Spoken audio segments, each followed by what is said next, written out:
What if the problem is not your ambition, your drive, or your ability to handle pressure? What if the real issue is that success has quietly trained you to ignore your body, delay your needs, and measure your worth by how much you can carry? Today's conversation is for the woman who looks successful on paper but feels constantly depleted. The one who's praised for pushing through even as something inside her knows this pace is not sustainable. In this episode, I'm joined by Sophia Mikelionis, a former corporate finance leader who lived this pattern firsthand. We talk about why high performing women burn out without realizing it, how productivity can mask depletion, and why rest is not the opposite of ambition, but the foundation for it. If you've ever felt like you're doing everything right, but still losing yourself along this way, this conversation will land. Let's dive in. Welcome to Career Growth for Working Women. If you're ambitious, capable, and quietly carrying more than your role reflects, you're in the right place. I'm Shannon, promotion and compensation coach, and I help women fast track their next promotion by teaching them how to show their value so clearly leadership can't overlook them. Here, we talk about career advancement, visibility, burnout recovery, and building confidence without burning yourself out or shrinking to fit someone else's expectations. So grab your coffee or reheat it for the third time, and let's get into it. Hello, and welcome back to the show. My guest today is Sophia Mikelionis, and what stood out to me about her work is how clearly she names something many ambitious women experience, but rarely say out loud. Sophia spent more than 15 years in high-stakes corporate finance roles. On paper, everything looked right: strong credentials, an MBA, a respected career trajectory. But underneath, the performance was constant pressure to stay polished, productive, and permanently on, measuring her worth by output, achievement, and resilience until it stopped working. Sophia's work today centers on hard-earned truth. Representation doesn't matter if women burn out before they ever reach the table. And ambition isn't the problem, depletion is. Sophia, I'm so excited because I feel like so many women are failing and they feel exhausted. And so, they feel like need to carry success, leadership, and responsibility without structures or permission to sustain themselves along the way. So I'm so excited we get to have this conversation today. Sophia, welcome. Thanks for having me. Hello, hello. Okay, so from the outside, your career checked all of the boxes, and I Yeah. think the listeners feel like that too, like some of them. But when you what did you start to sense that something really wasn't quite working anymore, even if everything looked right? Yeah, so I had just changed to a new job. I had this fancy title, new role, and I was crushing it. This was a high stakes project. It was a high demand, high visibility, like I was reporting to the C-suite. And in order to serve the C-suite, the CEO, the CFO, all those wonderful people, I need to get in early. I got to stay up late. I got to, read ahead to anticipate all of their questions and answers. And in order to do that, I was leaving before the sun came up and coming home before the sun went down. And on top of that, my commute was an hour and 20 minutes before traffic. Oh my So goodness. I am great at pushing through. I am great at, you give me a problem, I'm going to solve it. But when I went to kiss my daughter goodbye in the morning, before she got up, I looked at her hair and it was a hot mess. And I'm thinking to myself, like, wait a minute, because normally I would braid her hair every 2 days, just braid it Right. down.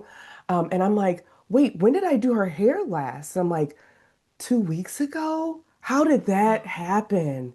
And it dawned on me. That's when it clicked. I'm like, I am crushing it at work. I am getting all of this praise, all these promotions, all these accolades. And my husband's picking up the slack. He's great. He can Right. get her to school. He can feed her. He can make sure that she has all the hugs, but no one can do her hair like mom. Right. I realized Right. like I am winning here, but I'm losing as a mom. So something has to shift. That's kind of like when I had the aha moment. And that's aside from all of the other signals my body was giving me. Like my eyes were always dry, I had tight shoulders, I had that random eye twitch. But Oh, guess what? yes. I'm holding the steering wheel tight. I'm gonna make it on time. I'm ready for that presentation with Kaylin. Everyone's depending on me. But wait, motherhood's important too. So that's when I had to shift. I had to wake up and kind of snap out of it. Yeah. And I think that especially as women, we think that we're superwoman and we can do all the things, and that Oh, I'll get to it. I get to it, and we constantly are like, oh, we can take it on. I'm fine. I'm fine. I'm fine. But inside, we really are. Our bodies are letting us down. Not Mm. letting us down because they just don't have any nutrition. They don't have the power to sustain us. So I assume that's what was happening with you as well, because I feel like a lot of women, we just think we can do it all. Yeah, yeah, and also we've been taught that most women who are crushing and getting those promotions, if you're anything like me, like you were a straight A student. Like if there was a problem, you had a solution. You got not only straight A's, but like you're sitting in the front of the class, you're getting your homework in on time, and that's how you get validation.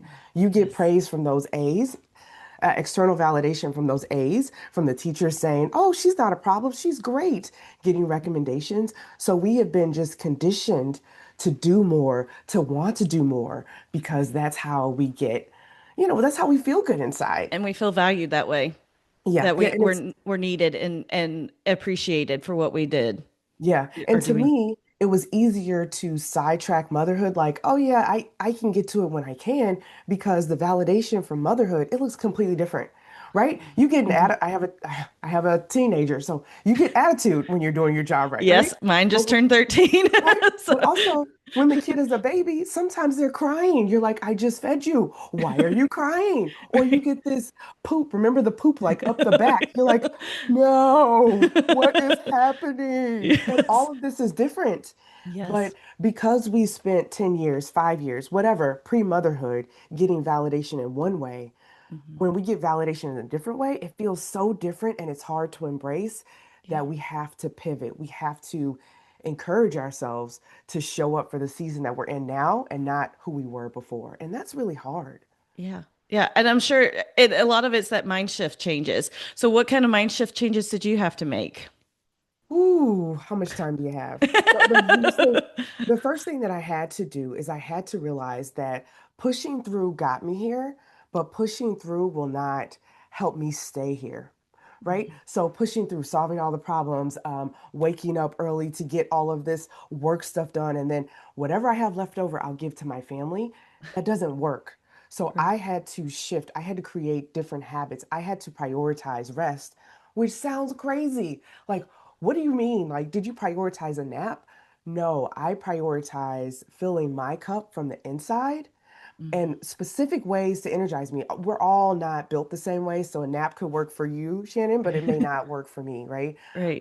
It may be a hit workout. It may be, sitting in stillness or having a cup of tea, and Right. just taking a deep breath.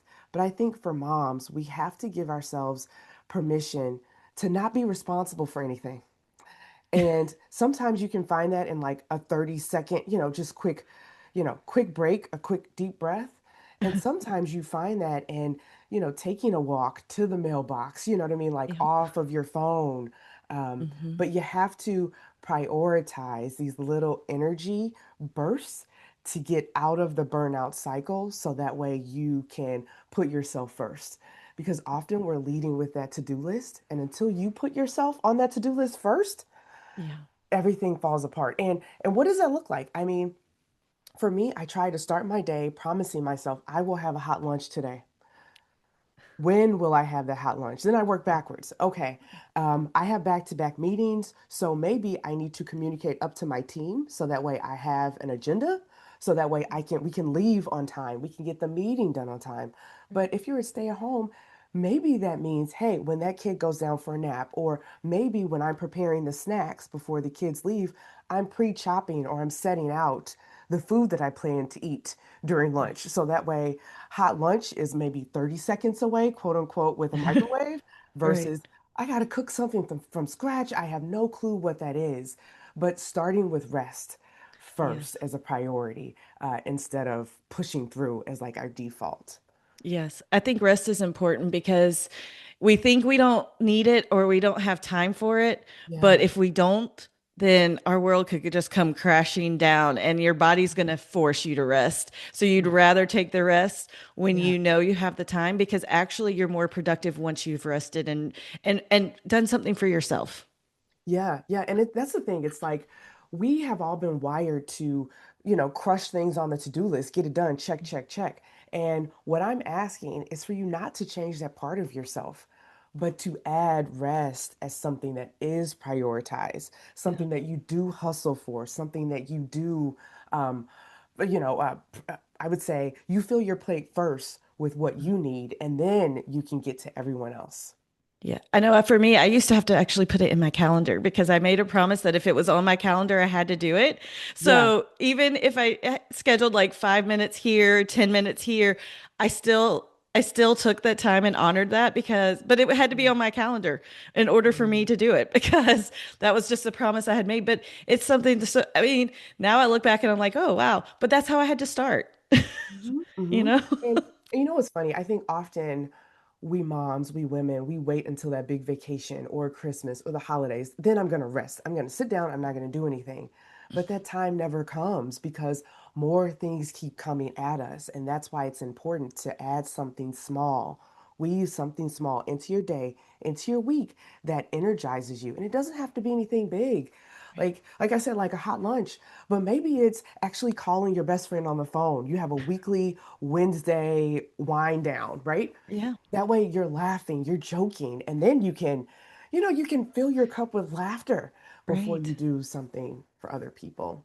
What would you say to the women listening that are like, that sounds great, but if I stop and I do that, I have the fear of I'm going to lose my momentum, that they're going to see me, as less than. So what would you tell the women listening about that? I think all those fears are merited. You're right. You're absolutely right. People will see you as, man, she's acting different.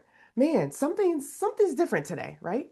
But Hmm. I want you to look at it like there's power in the pause, right? I'll Oh give you an yeah. example. Often I would stay up late to work on decks, PowerPoint presentations for my manager, right? And because I was in the zone, I was in the mode, I'm going to stay up till midnight, I'm going to get it done.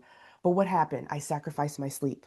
And then Right. what happened? The next day, I over caffeinated. Then what happened? I'm grumpy to people.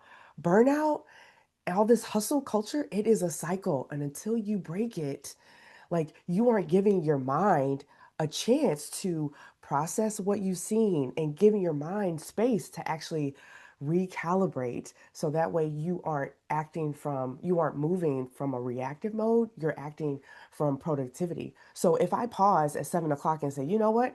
Let me send a note to my manager. I was only able to get 3 slides done. I'll look at it in the morning and have fresh eyes. And imagine if I took a pause and read a book or took a pause and took a shower and went to bed, my mind, my body is restoring itself. So that way in the morning, I can have fresh eyes. I can look at that deck. I can realize what's important, what isn't. I can delegate items.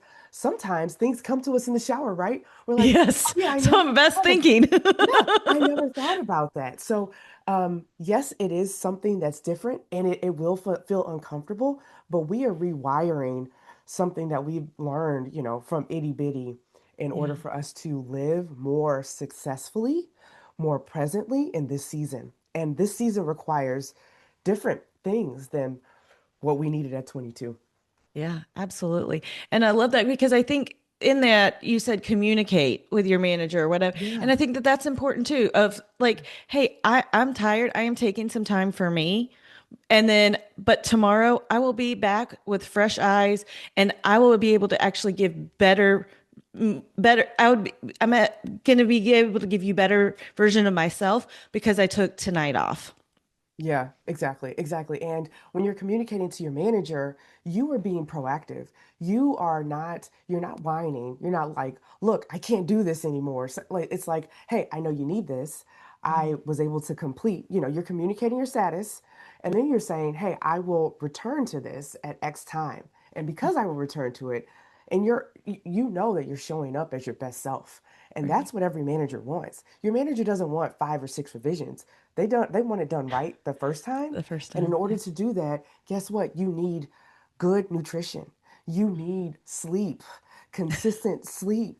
You need space to think. And often, if we are so plugged in and so focused on being productive that we don't take time to renew ourselves, we're doing ourselves a disservice. Yeah. And our work is Yeah. also being a disservice. And so I think that I love that because I feel like what we're saying is what you're saying is like reconnecting with yourself allows you to go to work and show up in a better. as a better version, as the best version of yourself. But you can Yeah. also be the best version for your partner, for your, your family, your friends, everything. Like it just makes you show up better in life. Yeah, no, absolutely, absolutely. And that's where it starts, right? Yeah. We have to pivot from what we've been doing consistently. What got us here is not necessarily what we need in this season. And that's what those body aches are telling us. That's what that eye twitch is telling you.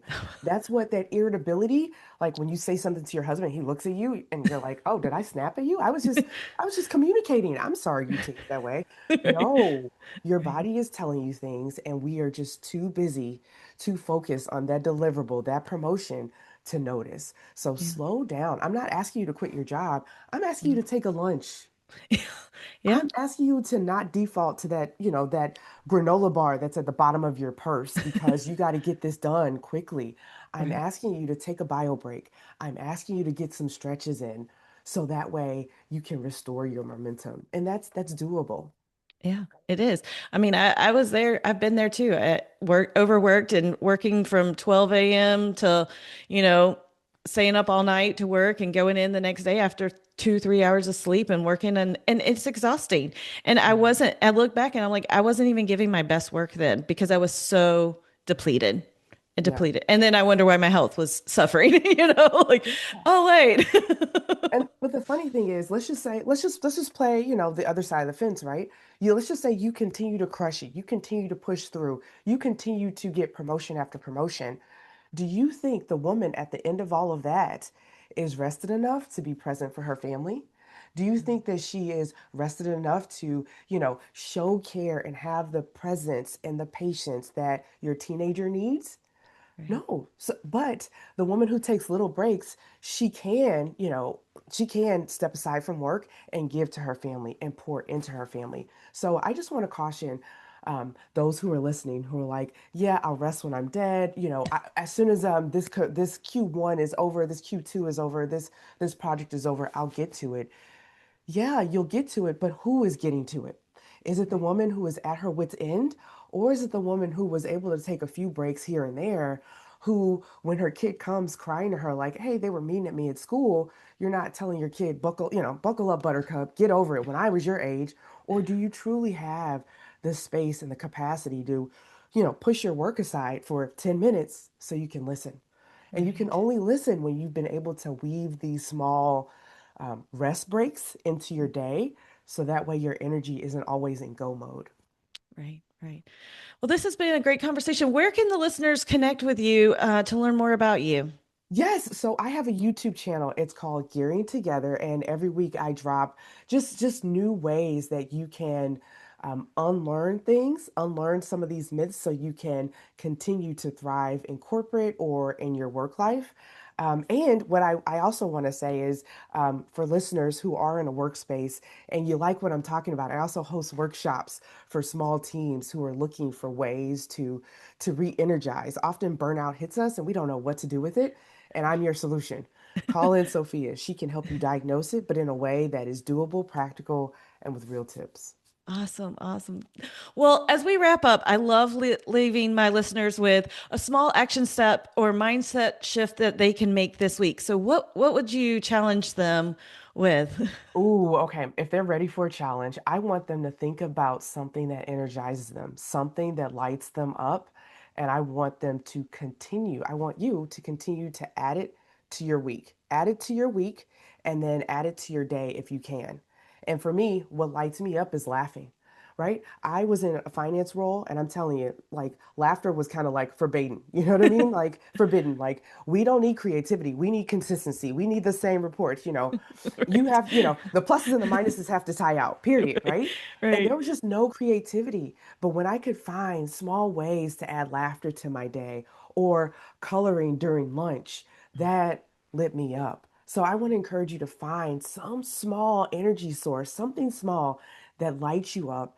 Add it to your week because that's how you break the pattern of burnout is when you get closer to yourself and you give yourself permission to lead yourself differently. I love that. That is such great advice. Well, thank you, Sophia, for being here today. Awesome. Thanks for having me. If today's episode sparked something for you, a question, an idea, or a realization, don't ignore it. I offer promotion strategy calls where we walk through your current role, your goals, and how to position you for your next promotion or raise without burning out or overworking. You can book that call using the link in the description. And if this episode helped you, sharing it or leaving a quick review makes a bigger difference than you know. Until next time, keep sharing your value clearly. You've earned it.